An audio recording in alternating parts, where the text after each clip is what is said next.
Ne laissez pas le bruit des opinions des autres étouffer votre propre vie. Bonjour à tous, bonsoir à ceux qui nous regardent de loin. Aujourd'hui, nous sommes sur Alicom TV Guinée dans votre émission Grand Plateau de ce lundi 12 janvier 2026. Aujourd'hui, nous sommes ravis de recevoir sur ce plateau Monsieur Mamadou Alpha Issasso, un homme des lettres, le maestro des mots, un véritable virtuose des mots.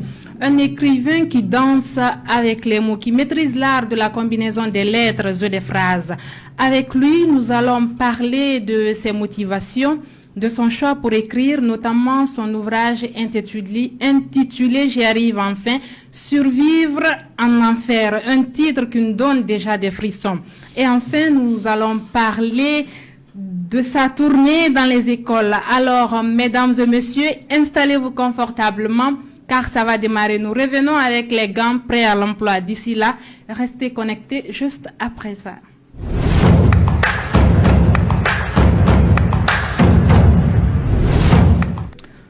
Eh bien, retour sur ce plateau avec mes chroniqueurs de tous les matins. Bonjour Ousmane Yattara. Bonjour Mariatou Bokoum. Comment vas-tu? Oui, je vais bien. Tu vas bien? Bien, bien. Et le week-end, à l'intérieur du pays ou à Conakry? Non, à Conakry. Comme le samedi, c'était mon anniversaire. D'accord. Donc, je suis venu aujourd'hui content. Oui. Parce que j'ai eu un an de plus.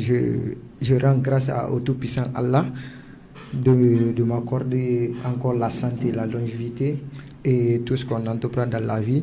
Et dire encore bonjour à ma ville natale. Je ne cesserai pas à dire cela parce que je suis un enfant de Sombori, la ville qui m'a vu naître et donner encore plus d'éducation, qui m'a formé.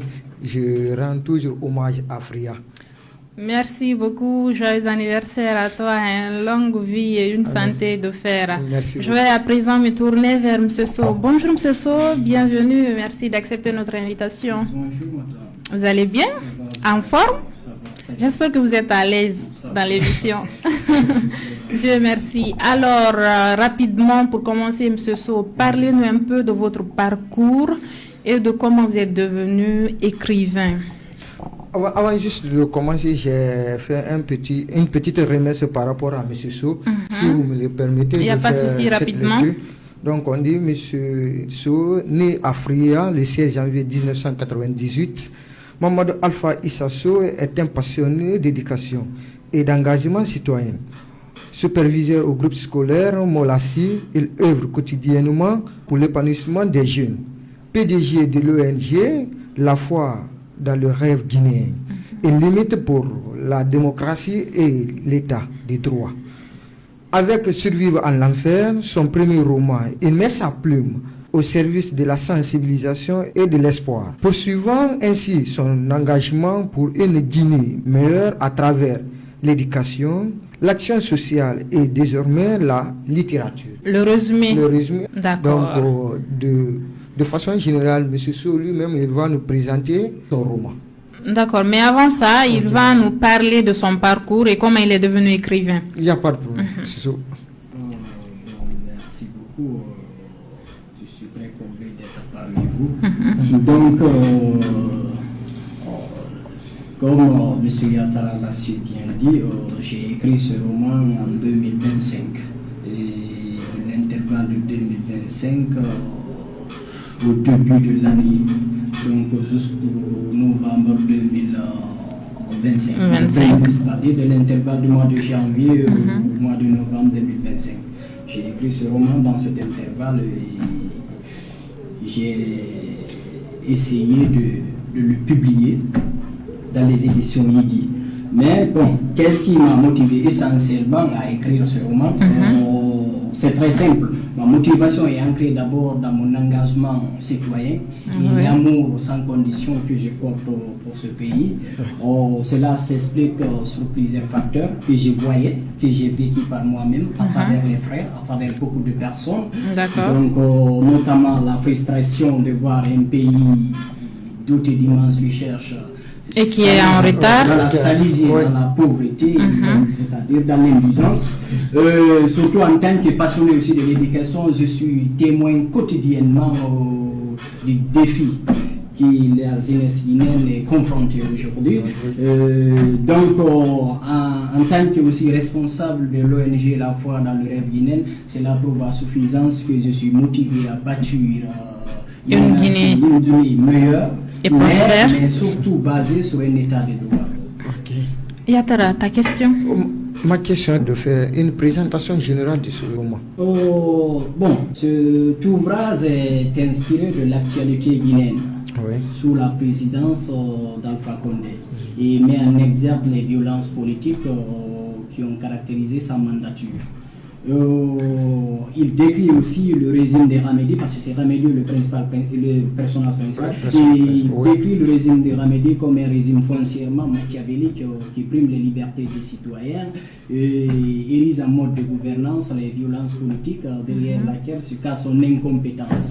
Donc en son temps, on voyait tous les jours les victimes proliférer du jour au lendemain.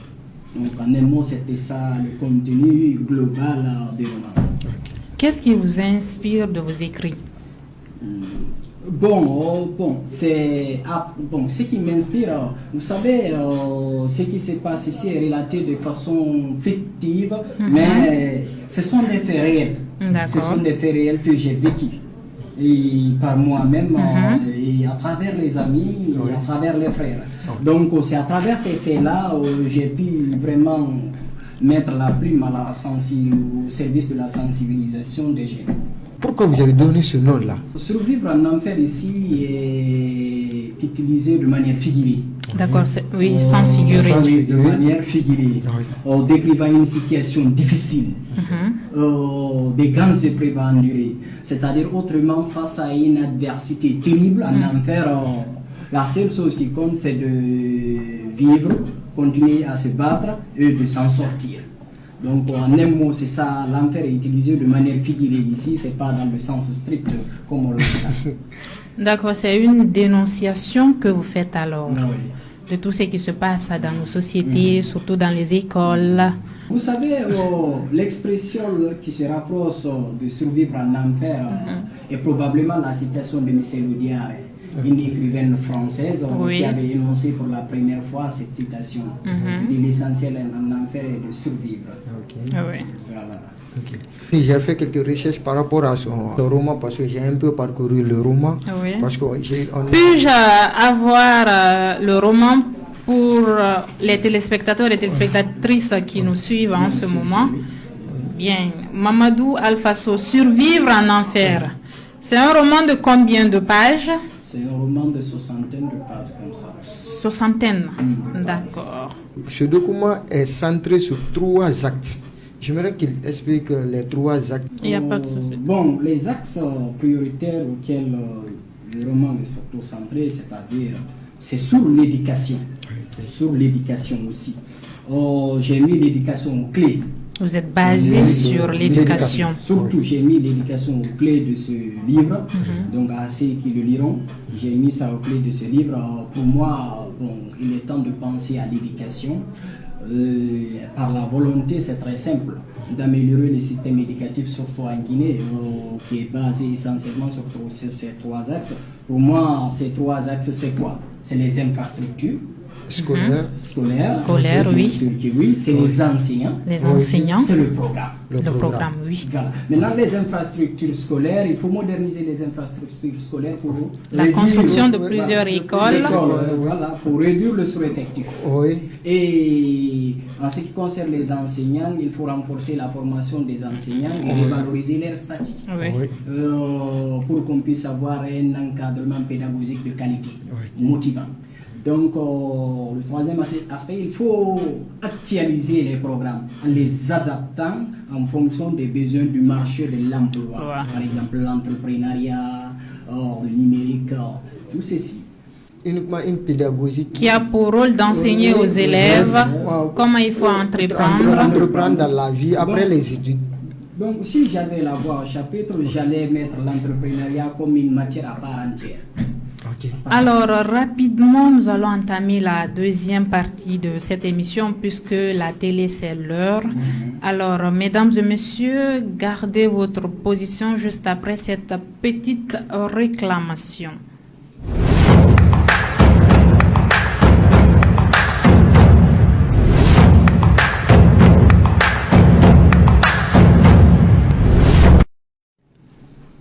Alors, retour sur ce plateau pour la deuxième partie de cette représentation du Grand Plateau. Alors, Monsieur So, qu'est-ce qui vous motive à écrire des romans? Bon, ma motivation ressort sur plusieurs facteurs. Bon, c'est de ça que je vous ai parlé, ça ressort sur plusieurs facteurs. Je vous ai dit, d'abord, cela ressort par la frustration de voir un pays doté d'immenses ressources s'aligner dans la corruption et l'indigence. Ça, d'abord, ça m'a motivé. Parce que pour moi, c'est totalement inacceptable que nous ayons une position géographique et géostratégique et rigoriser toutes les potentialités alors que le pouvoir d'achat ne fait que s'effondrer.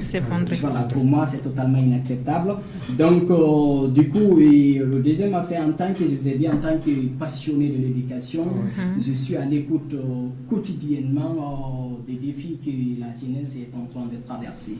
Et donc, aussi au sein de mon rôle, nous sommes en train de jouer des rôles extrêmement important au sein de mon ONG, c'est-à-dire bâtir une Guinée meilleure à travers la sensibilisation, à travers la détermination, à travers un esprit patriotique. Donc c'est ça d'abord, l'objectif principal de mon ONG d'abord, c'est de pousser aux jeunesses d'aimer d'abord cette patrie. Quel message souhaitez-vous transmettre à vos lecteurs? Le message que je peux transmettre à mes lecteurs est très simple. C'est très simple. Donc, à travers ce témoignage poignant, je les appelle d'abord à une prise de conscience. Et comme le disait Mahatma Gandhi, le premier pas vers la vérité, c'est la prise de conscience. Oui. Donc, je les appelle à la prise de conscience. Je veux que les lecteurs s'interrogent de l'avenir du peuple et les conséquences de l'instabilité politique. De s'interroger sur ça. Et aussi, je les appelle à garder de l'espoir, mais aussi à ne pas se résigner. Quelles sont les œuvres et les auteurs qui vous ont influencé dans votre écriture? Bon, nous avons les écailles du ciel, nous avons les écailles du ciel de Tchernomont, nous avons celui d'Alioune Fantouré, j'ai tout petit oublié le nom de l'ouvrage là, et celui d'Alioune Fantouré, Le Cercle des Tropiques. Le Cercle des Tropiques. Donc voilà des romans qui m'ont beaucoup inspiré, que j'ai beaucoup aimé. Quel regard portez-vous aujourd'hui sur l'avenir de la jeunesse guinéenne? Bon, je vois une jeunesse quand même très dynamique. Oui. C'est pourquoi j'appelle les autorités à donner une opportunité aux jeunes, non seulement de conquérir l'avenir, mais aussi d'avoir une vision plus avancée pour qu'à l'avenir notre pays soit parmi les pays qui vont se manifester dans le concert des nations prospères. Nous savons que vous êtes en tournée scolaire actuellement ou déjà annoncé. Pouvez-vous nous parler pourquoi est venue cette idée et quel est l'objectif de cette tournée? L'idée est venue non seulement à travers des amis, des collègues enseignants, mais aussi nous savons que la plume en mars, c'est une façon de sauver des vies. Donc si la plume est en mars, les vies sont sauvées. Donc c'est ça d'abord l'objectif, c'est de sauver des vies à partir de la plume. Donc l'objectif ici, c'est de sensibiliser les élèves à travers ce roman et donner l'importance de ce roman à ces élèves parce que c'est un roman, je crois bien, qui est très riche à mon avis et qui a une dimension ludique. Donc très amusant parce que c'est inspiré de l'actualité guinéenne. Cette tournée est prévue seulement qu'à l'intérieur du pays ou bien vous irez aussi à l'extérieur? Bon, c'est seulement d'abord à l'intérieur du pays. D'accord. Qu'est-ce que vous attendez de vos lecteurs? C'est surtout la prise de conscience. Vous savez, un roman est là pour réveiller, bouleverser aussi, si nécessaire. Non seulement réveiller, mais aussi bouleverser la tendance. Donc surtout, c'est la prise de conscience. Surtout, j'insiste sur ça parce que j'aime beaucoup la prise de conscience parce qu'à partir du moment où une personne a une prise de conscience, tout est possible. C'est que la personne est consciente de ce qui se passe ou ce qui va se passer. Alors, comment pensez-vous que cette littérature pourra contribuer à l'éducation et au développement des jeunes élèves? Cette littérature peut bel et bien améliorer la situation de la plupart de nos élèves, surtout ceux du lycée, parce que notamment nous pouvons l'utiliser comme une illustration pour appuyer sur nos programmes du lycée comme des exemples de l'instabilité politique qui se passe actuellement en Afrique. Ok. Donc c'est un roman qu'on doit mettre en place au niveau des examens nationaux. Quand on parle d'un sujet, tu nous parles de l'instabilité On peut politique. s'inspirer de ce livre et de ce puis roman. traiter Voilà. le sujet. Vous le revendez à combien? Bon, ici le prix de ce roman c'est à 80 000. 80 000. 80 000 francs. Pour avoir ce document à sa possession, il faut aller où? Bon, nous avons une page qui s'appelle Survivre en enfer. Ok, sur Facebook. Sur Facebook. Ok. Donc, qui est connu. C'est sur Facebook seulement? Oui, c'est sur Facebook seulement, qui est connu par assez de personnes. Ok. Un dernier mot avant de clore. Bon, pour moi, Oui. la plume, c'est une arme fondamentale. Et pour moi aussi, le livre, c'est une fenêtre par laquelle on peut s'évader. Mhm. On peut s'évader. Oui. Donc, j'appelle aux jeunes d'écrire, leur cri de cœur, au lieu d'aller jeter des pierres, de passer par l'écrit, à travers les romans. À travers les romans, oui. Donc, Mais des écrits aussi voilà, qui sensibilisent beaucoup voilà, la qui population. sensibilisent. Alors, Monsieur So, merci d'avoir partagé votre univers avec nous. Pouvez-vous nous dire ce que vous préparez pour l'avenir? Bon, j'ai plusieurs objectifs à faire à l'avenir, surtout pour ce pays. Pour moi, c'est totalement, comme je vous ai si bien dit, c'est totalement inacceptable de voir la situation de ce pays. Donc, je vais participer activement au développement de ce pays.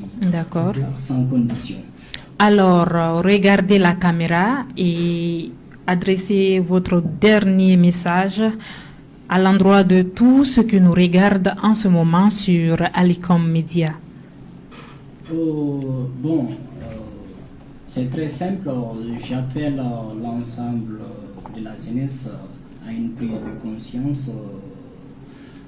Donc, à partir de cette prise de conscience, de voir à partir de là quel sera l'avenir, de s'interroger surtout aussi sur l'avenir, surtout quelles sont les perspectives à faire d'ici 10 ans, 15 ans, comment est-ce qu'il faut être d'ici 10 ans, 15 ans comme ça. Parce que mon problème ici, c'est surtout la jeunesse, comment réveiller la jeunesse pour que la jeunesse soit à la hauteur des attentes que l'État veut. Oui. Donc, en même mot, c'est ce que je veux dire par là. Donc, du coup, j'appelle à une prise de conscience surtout, mais à garder de l'espoir. Donc, parce que tout simplement, peut-être un jour, on aura des hommes intègres qui travailleront à cœur pour le bien de ce pays. Alors, merci d'être passé dans notre émission. Et bien, ainsi prend fin cette belle émission du Grand Plateau. Merci à tous de l'avoir suivi, à tous nos chroniqueurs. Je dis merci à la régie, techniquement techniquée par Mori Mansaré. On se reprend dans un autre numéro. Merci, à la prochaine. Bye bye.